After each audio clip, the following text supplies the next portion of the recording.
Hello दोस्तों, स्वागत है आपका अपना YouTube channel PK unique classes पर। दोस्तों, आज का यह वीडियो बीपीएससी एईडीओ का पार्ट चौथा है। ठीक है, इसके पहले हम लोग 3 वीडियो देख चुके हैं लोग। ठीक है, अगर आप उसको नहीं देखे हैं तो जाके उसको देख सकते हैं, उसका प्लेलिस्ट बना दिया गया है।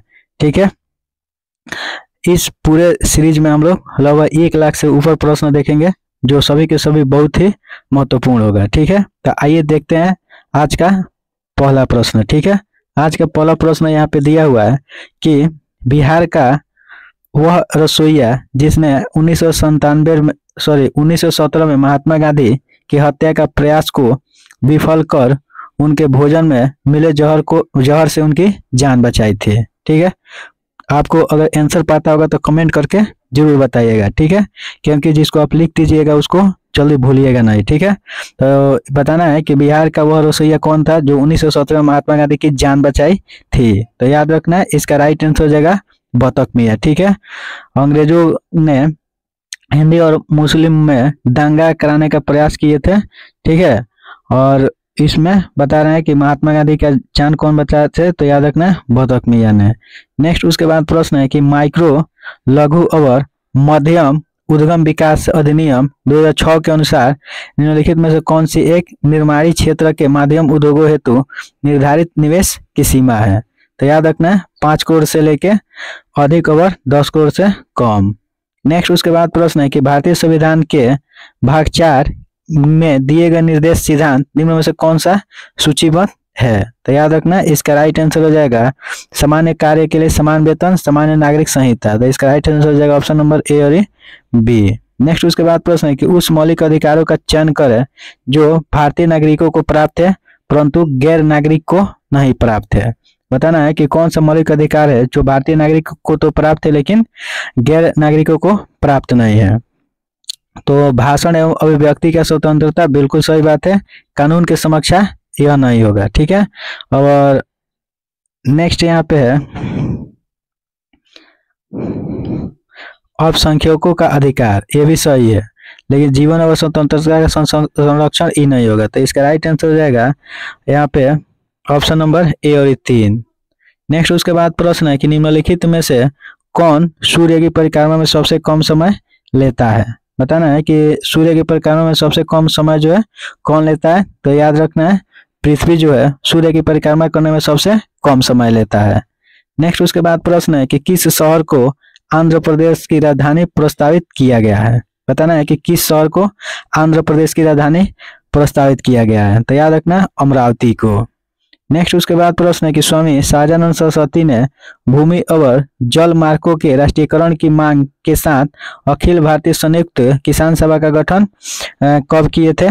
तो याद रखना है 1930 के दशक में किए हुए थे। नेक्स्ट प्रश्न है कि बिहार के हाजीपुर में रेलवे के कौन सा क्षेत्र मंडल का मुख्यालय है। तो याद रखना है पूर्वी मध्य रेलवे का मुख्यालय जो है बिहार के हाजीपुर में है। नेक्स्ट उसके बाद प्रश्न है कि क्षेत्रफल की दृष्टि से सबसे छोटा प्रशासनिक संविभाग है। बताना है कि क्षेत्रफल की दृष्टि से सबसे छोटा प्रशासनिक संविभाग कौन है। तो याद रखना है भागलपुर। भागलपुर जो है क्षेत्रफल की दृष्टि से सबसे छोटा प्रशासनिक संविभाग है। नेक्स्ट उसके बाद प्रश्न है 10 नंबर कि बिहार के निम्नलिखित जिलों में से कौन सा जिला नेपाल के साथ सीमा साझा नहीं करता है। तो पूर्णिया जो है और नेपाल के साथ सीमा साझा नहीं करता है। नेक्स्ट उसके बाद प्रश्न है कि सामेश्वर श्रेणी निम्नलिखित पर्वत श्रेणियों में से किसका एक भाग है। बताना है कि सोमेश्वर श्रेणी जो है किस पर्वत श्रेणियों का भाग है। तो याद रखना है शिवालिक। याद रखना शिवालिक श्रेणी का भाग है सोमेश्वर पहाड़िया। नेक्स्ट प्रश्न है बिहार का उग्र कृषक नेता कौन था। तो याद रखना स्वामी सहजानंद सरस्वती जो थे वो बिहार के उग्र कृषक नेता थे। नेक्स्ट उसके बाद प्रश्न है कि किसने 1920 में बिहार प्रादेशिक कांग्रेस कमेटी की स्थापना किया था। तो याद रखना है डॉक्टर राजेंद्र प्रसाद के द्वारा 1920 में बिहार प्रादेशिक कांग्रेस कमेटी के स्थापना किया गया था। उसके बाद है कि किसानों के हित में गांधी जी ने 1917 में चंपारण सत्याग्रह किसके सहयोग से किए थे। तो याद रखना है राजेंद्र प्रसाद के सहयोग से गांधी जी ने 1917 में चंपारण सत्याग्रह किए हुए थे। नेक्स्ट उसके बाद प्रश्न है कि विज्ञान और प्रौद्योगिकी मंत्रालय ने हाल ही में विज्ञान प्रौद्योगिकी और नवाचार के क्षेत्र में राष्ट्रीय पुरस्कारों के एक नए सेट की घोषणा की, जिसे राष्ट्रीय विज्ञान पुरस्कार के नाम से जाना जाता है, जिसके लिए सभी श्रेणियों के पुरस्कारों के लिए पुरस्कार समारोह हर साल आयोजित किया जाता है। बताना है कि कब किया जाता है, तो याद रखना 23 अगस्त को राष्ट्रीय अंतरिक्ष दिवस के दिन किया जाता है। नेक्स्ट प्रश्न है कि इसरो द्वारा 2024 में अंतरिक्ष यात्रियों सहित भेजने वाला अंतरिक्षयान के नाम क्या है। बताना है कि इसरो द्वारा 2024 में अंतरिक्ष यात्रियों सहित भेजने वाला अंतरिक्षयान जो है उसका नाम क्या है, तो याद रखना है गगनयान। नेक्स्ट उसके बाद प्रश्न है कि रतौंधी किस विटामिन की कमी के कारण होता है, तो याद रखना है रतौंधी जो है वो विटामिन ए की कमी के कारण होता है। ठीक है, याद रखना है रतौंधी किसके कमी के कारण होता है, तो विटामिन ए के कमी के कारण। नेक्स्ट प्रश्न है कि हिमालयन ईव नामक औषधीय पौधा भारत के निम्नलिखित किन प्रांतों में पाया जाता है, तो याद रखना है हिमाचल प्रदेश और अरुणाचल प्रदेश में हिमालयन ईव नामक औषधीय पौधा जो है पाया जाता है। नेक्स्ट उसके बाद प्रश्न है कि वह प्रक्रिया जिसमें प्रकाश संश्लेषण के दौरान वायुमंडलीय कार्बन डाइऑक्साइड को कार्बोहाइड्रेट में परिवर्तित किया जाता है, तो याद रखना है अपचयन। नेक्स्ट उसके बाद प्रश्न है कि जल परागित पुष्पों में परागण होते हैं। बताना है कि जल परागित पुष्पों में परागण कैसा होता है, तो याद रखना है सूखा होता है। कोशिका का शक्ति स्रोत होता है, तो याद रखना है माइटोकॉन्ड्रिया। ठीक है, कोशिका का शक्ति स्रोत क्या होता है, माइटोकॉन्ड्रिया होता है। नेक्स्ट प्रश्न निम्नलिखित में से इंटरफेरॉन का संबंध किससे है। बताना है कि इंटरफेरॉन का संबंध जो है वह किससे है, तो याद रखना है वायरस से। नेक्स्ट उसके बाद प्रश्न है कि कौन सा कोशिका घटक कोशिका में दाखिल होने वाले जीवाणुओं को नष्ट कर देता है, तो याद रखना है लाइसोसोम जो है कोशिका में दाखिल होने वाले जीवाणुओं को क्या कर देता है, नष्ट कर देता है। नेक्स्ट प्रश्न है कि ट्यूबलाइटों तथा परखनलियों में प्रयोग किए जाने वाला ग्लास किससे बना होता है, तो याद रखना है इसको आपको कमेंट करके बताना है कि इसका आंसर क्या होगा। ठीक है, ट्यूबलाइट तथा परखनली में प्रयोग होने वाला जो ग्लास जो है बताना है कि आपको क्या चीज से बना होता है, सिलिका से, कैल्शियम कार्बोनेट से, कि सोडियम कार्बोनेट से, कि गिलास के टुकड़ा से, कि उपयुक्त में से कोई नहीं, कि उपयुक्त में से एक से अधिक। इसको आपको कमेंट करके बताना है। नेक्स्ट प्रश्न है कि निम्नलिखित में से कौन सा गैस चूने के पानी को दूधिया कर देता है, तो याद रखना है CO2 जो है चूने के पानी को दूधिया कर देता है। नेक्स्ट प्रश्न है कि सूखी बर्फ है, बताना है कि इसमें सूखी बर्फ कौन है, तो याद रखना है ठोस कार्बन डाइऑक्साइड को सूखी बर्फ कहा जाता है। और क्षारीय लेड कार्बोनेट का व्यापारिक नाम क्या होता है, तो याद रखना है सफेदा। ठीक है, व्हाइट लेड। ठीक है, क्षारीय लेड कार्बोनेट का व्यापारिक नाम क्या होता है, सफेदा मतलब व्हाइट लेड कहा जाता है। नेक्स्ट प्रश्न है कि अभिक्रिया जिसमें ऑक्सीकरण संख्या घटती है कहा जाता है। बताना है कि अभिक्रिया जिसमें ऑक्सीकरण संख्या घटता है उसको क्या कहा जाता है, तो अपचयन कहा जाता है। नेक्स्ट उसके बाद प्रश्न है कि पेंसिल लेड बनाने के लिए किस पदार्थ का उपयोग किया जाता है। बताना है कि पेंसिल लेड बनाने के लिए किस पदार्थ का उपयोग किया जाता है, तो याद रखना है ग्रेफाइट का। पेंसिल का लीड जो है उसको बनाने के लिए हम लोग ग्रेफाइट का उपयोग करते हैं लोग। नेक्स्ट उसके बाद प्रश्न निम्नलिखित में से कौन सा एक रेडियोधर्मी तत्व द्वारा उत्सर्जित धनात्मक रूप से आवेशित कण है, तो याद रखना है अल्फा किरण। गॉड पार्टिकल किसको कहा जाता है, तो याद रखना है हिग्स बोसान को गॉड पार्टिकल कहा जाता है। नेक्स्ट प्रश्न है कि वाहनों के साइडों में ट्रैफिक को देखने के लिए किस प्रकार के दर्पण का उपयोग किया जाता है, तो याद रखना है साइड मिरर के रूप में हम लोग उत्तल दर्पण का उपयोग करते हैं लोग। ठीक है, नेक्स्ट उसके बाद प्रश्न है कि दो कैंडेला का एक समदिक्क स्रोत जितना प्रकाश फ्लक्स पैदा करता है वह है, तो याद रखना है 8 पाई ल्यूमेन। नेक्स्ट उसके बाद प्रश्न प्रिज्म द्वारा सफेद प्रकाश के परिक्षेपण में कौन सा रंग अधिकतम विचलित होता है, तो याद रखना सबसे अधिक विचलित जो होता है बैगनी होता है और सबसे कम लाल होता है। नेक्स्ट प्रश्न है कि निम्नलिखित में से कौन सा सही सुमेलित नहीं है। बताना कि इसमें से कौन सही सुमेलित नहीं है। वोल्ट मीटर क्या होता है, वोल्ट मीटर को विभवांतर में मापते हैं, एमीटर को विद्युत धारा, पोटेशियोमीटर को विद्युत वाहक बल, गैल्वेनोमीटर को विद्युत प्रतिरोध। इसका राइट आंसर उपयुक्त में से एक से अधिक। नेक्स्ट प्रश्न है कि विद्युत शक्ति क्या इकाई है। बताना है कि विद्युत शक्ति जो है उसका इकाई क्या होता है, तो याद रखना है वाट। विद्युत शक्ति का सही मतलब क्या होता है, वाट होता है। किस धातु की विद्युत चालकता सबसे अधिक होता है, तो याद रखना है रजत जो है चांदी, ठीक है, उसका विद्युत चालकता जो है सबसे अधिक होता है। नेक्स्ट प्रश्न है कि भारत में किस उद्योग में सर्वाधिक लोग कार्यरत है। तो याद रखना है भारत में सबसे अधिक लोग किस उद्योग में कार्यरत है। तो याद रखना है कपड़ा उद्योग में, सबसे अधिक कपड़ा उद्योग में लोग कार्यरत है। नेक्स्ट प्रश्न है कि भारत के आर्थिक सुधार का जनक किसे कहा जाता है। बताना है कि भारत के आर्थिक सुधार का जनक किसे कहा जाता है। तो याद रखना मनमोहन सिंह को भारत में आर्थिक सुधार का जनक कहा जाता है। यह प्रश्न VVI है, ठीक है, इसको याद रखना है। नेक्स्ट प्रश्न है कि कौन आर्थिक अधोसंरचना में नहीं आता है। बताना है कि इकोनॉमिक इंफ्रास्ट्रक्चर में कौन नहीं आता है। तो याद रखना है शिक्षा और स्वास्थ्य जो है इकोनॉमिक इंफ्रास्ट्रक्चर में नहीं आता है। नेक्स्ट प्रश्न है कि 10वीं योजना का अवधि क्या है। बताना है कि 10वीं योजना जो था उसका अवधि कितना था, तो 2002 से लेकर 2007। नेक्स्ट प्रश्न है कि सरकारी थिंक टैंक नीति आयोग के बहुआयामी गरीबी सूचकांक मतलब MPI के अनुसार बिहार की गरीबी आबादी कितना प्रतिशत है। तो याद रखना 51.91%। नेक्स्ट प्रश्न है कि वाणिज्य और उद्योग मंत्रालय के अधीन DPIIT की स्थापना कब किया गया था। तो याद रखना है 1995 में किया गया था। नेक्स्ट प्रश्न है कि भारत में सरकारी संस्थानों में वृद्धि करने हेतु विभिन्न प्रकार के पूंजी कर लगाने की संस्तुति किया गया था, मतलब सिफारिश किया गया था। तो याद रखना भगवती कमेटी के द्वारा किया गया था। नेक्स्ट प्रश्न है कि किसे लोकतंत्र की प्रथम पाठशाला माना जाता है। बताना है कि लोकतंत्र की प्रथम पाठशाला जो है किसे माना जाता है। तो याद रखना स्थानीय स्वशासन को लोकतंत्र का प्रथम पाठशाला माना जाता है। नेक्स्ट प्रश्न है कि भारत के केंद्रीय सरकार का पंचायती राज मंत्रालय निम्नलिखित किस वर्ष निर्मित हुआ था। तो याद रखना है 2004 में निर्मित हुआ था। नेक्स्ट उसके बाद प्रश्न है कि स्थानीय स्वशासन को किस वर्ष संवैधानिक दर्जा प्रदान किया गया। तो याद रखना 1992 में स्थानीय स्वशासन को संवैधानिक दर्जा प्राप्त किया गया था। उसके बाद प्रश्न है कि भारतीय राष्ट्रपति अपनी शक्तियों का प्रयोग करते हैं। बताना है कि भारत के राष्ट्रपति जो है अपने शक्तियों का प्रयोग किसके द्वारा करते हैं। तो याद रखना सीधे अथवा अपने अधीनस्थ अधिकारियों के द्वारा राष्ट्रपति जो है अपने शक्तियों का प्रयोग करते हैं।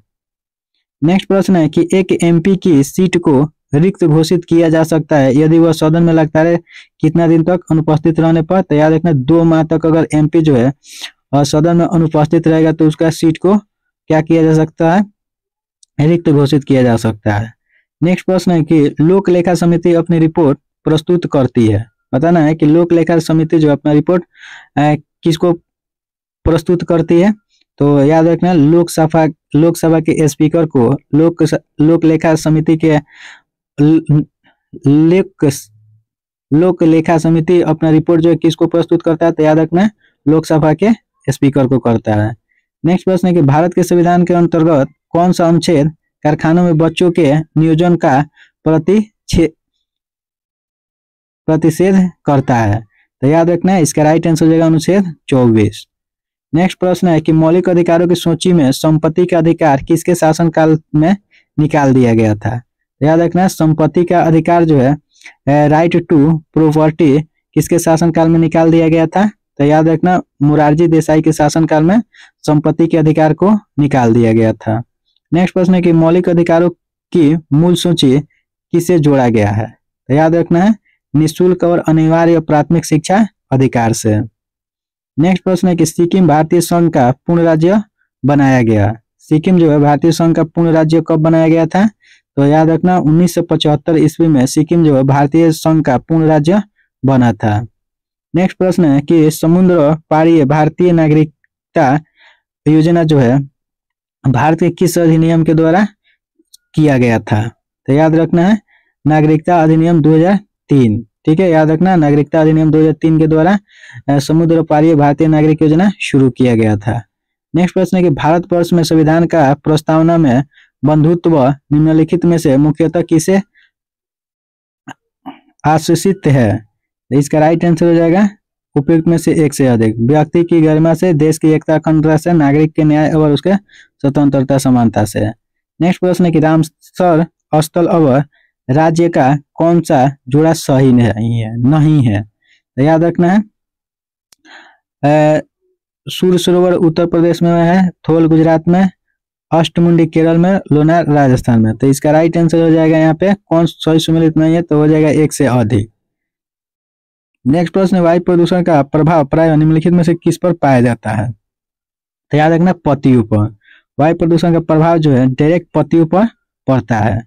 नेक्स्ट प्रश्न है कि भारत में कुल कितने रामसर स्थल है? बताना है कि भारत में कुल कितने रामसर स्थल है, तो इसको आपको कमेंट करके बताना है कि भारत में कुल कितने रामसर स्थल है। नेक्स्ट प्रश्न है कि निम्नलिखित में से कौन सा शुष्कात्राम्भी अनुकरण में आगामी प्रजाति के रूप में कार्य करता है? तो याद रखना है लाइकेन। नेक्स्ट उसके बाद प्रश्न है कि भारत में मीथेन का मुख्य स्रोत है। बताना है कि भारत में मीथेन का मुख्य स्रोत क्या है, तो याद रखना है धान की खेती। ठीक है, धान की खेती जो है मीथेन का मुख्य स्रोत है, और गाय जो है जब जुगाली करती है गाय भैंस तभी बता रहे हैं कि मीथेन गैस निकलता है। नेक्स्ट प्रश्न है कि SO2 का प्रदूषण सूचित करता है। SO2 प्रदूषण सूचित करता है, तो याद रखना है लाइकेन के द्वारा। नेक्स्ट उसके बाद प्रश्न है कि 2001 के जनगणना के अनुसार भारत के सर्वाधिक जनसंख्या वाला राज्य का सही क्रम कौन है? तो याद रखना है इसका राइट आंसर है उत्तर प्रदेश, महाराष्ट्र और बिहार। ठीक है, 2011 के जनगणना के अनुसार भारत के सबसे जनसंख्या वाला कौन है? उत्तर प्रदेश, महाराष्ट्र, तब जाके बिहार है, 3 नंबर पे बिहार है। नेक्स्ट प्रश्न है कि 2011 के जनगणना के अनुसार भारत के सर्वाधिक साक्षरता वाला केंद्र शासित प्रदेश का सही क्रम कौन है? तो याद रखना है सबसे शिक्षित लक्षद्वीप है, तब दमन और दीप है, तब चंडीगढ़ है। ठीक है, लक्षद्वीप, दमन और दीप, तब चंडीगढ़। नेक्स्ट प्रश्न है कि 2001-11 के दशक में भारत की दशकीय जनसंख्या वृद्धि दर कितना रहा है? ठीक है, बताना है कि 2011 के दशक में भारत के दशकीय जनसंख्या वृद्धि दर कितना रहा है, इसको भी आपको कमेंट करके बताना है कितना होगा। ठीक है, टाकला मकान मरुस्थल किस देश में स्थित है? यह प्रश्न भी है, तो याद रखना टाकला मकान कहाँ है? चीन में है। नेक्स्ट उसके बाद प्रश्न है कि निम्न देशों में से किस देश में 2019 में सालाना सबसे अधिक सोने का उत्पादन हुआ है? तो याद रखना इसका राइट आंसर हो जाएगा चीन में। नेक्स्ट प्रश्न, निम्नलिखित में से कौन सा देश विश्व का सबसे अधिक यूरेनियम उत्पादन करने वाला देश है? तो याद रखना विश्व का सबसे अधिक यूरेनियम उत्पादन करने वाला देश कौन है? तो याद रखना किर्गिस्तान। ठीक है, नेक्स्ट उसके बाद प्रश्न है कि निम्नलिखित में से कुलगाड़ी में कौन सी क्रिया संपन्न होती है? बताना है कि कुलगाड़ी में कौन सी क्रिया संपन्न होती है? तो याद रखना सोना के खनन होता है। याद रखना कुलगाड़ी में सोना का खनन होता है। नेक्स्ट प्रश्न, निम्नलिखित में से किस ग्रह का घनत्व सबसे कम है? बताना किस ग्रह, कौन सा ग्रह है जिसका घनत्व सबसे कम होता है? तो याद रखना शनि का, शनि ग्रह है उसका घनत्व सबसे कम होता है। ब्लू मून का तात्पर्य है, बताना है कि ब्लू मून का तात्पर्य किससे है? तो याद रखना है पूनम की चांद और पूर्णिमा से। ठीक है, ब्लू मून का मतलब क्या होता है? पूनम की चांद और पूर्णिमा। नेक्स्ट प्रश्न है कि एक वस्तु का भार पृथ्वी के सतह पर मापने पे 100 न्यूटन आता है, तो इसका भार चंद्रमा के सतह पर कितना होगा? तो याद रखना 16.7 न्यूटन होगा। नेक्स्ट प्रश्न, निम्नलिखित नगरों में से कौन सा नगर तमिलनाडु के मैनचेस्टर कहा जाता है? तो याद रखना कोयम्बटूर को तमिलनाडु का मैनचेस्टर कहा जाता है।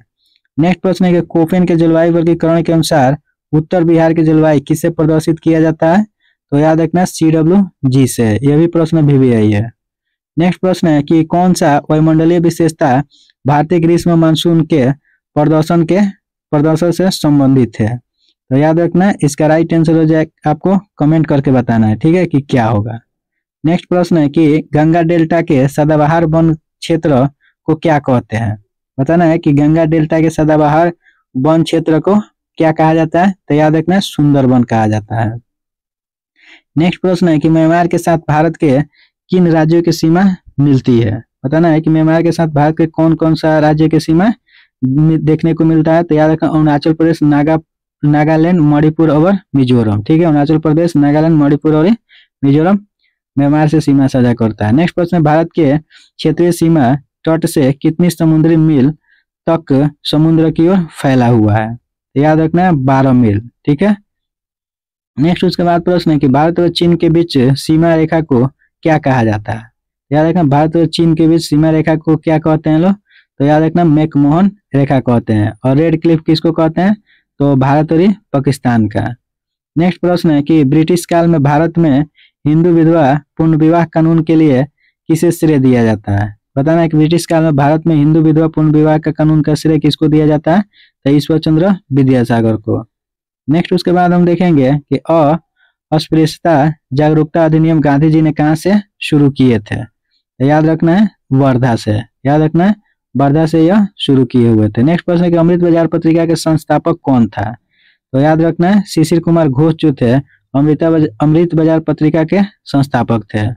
नेक्स्ट प्रश्न है कि इनमें से किसने अपनी आत्मकथा लिखा है कि गांधीवादी अपने मित्र स्तरीय और संसदीय कार्य में विस्तृत नहीं होना चाहते थे और उस समय किसी भी राष्ट्रीय संघ के विरोध में थे। यह कौन बोला है, तो याद रखना है एससी बोस, ठीक है, सुभाष चंद्र बोस ने यह बात बोले हैं।